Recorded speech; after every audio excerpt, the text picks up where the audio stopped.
ये जो है इसे बजवार भट्टी कहते हैं। RYB में 3 पेज रहता है। ये न्यूट्रल है, yellow page, blue, yellow, red. इसका टर्मिनेशन किया 120 स्क्वायर mm में। ये किट कैट बोला जाता है इसको। 1 2 3 और न्यूट्रल जो रहता है वो कांस्टेंट रहता है सभी में।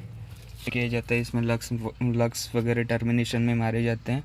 उसके सेफ्टी के लिए अपन ने यहाँ पे इंसुलेशन टेप वगैरह बराबर मारे हैं। टर्मिनेशन में गैप रहना चाहिए। इसको फीडर किया जाता है। अर्थिंग कट्टा भी पूरा प्रॉपर से किया है यहाँ पे। अर्थिंग पाइप वगैरह लगा के जो है पट्टा भी यूज़ किया है उसमें। और ये जो पेटे हैं ना वो दोनों तरफ से खुलती हैं। यहाँ से भी खुलती है, आगे से भी खुलती है। ये देखो भारत उद्योग की है। 440 वोल्ट।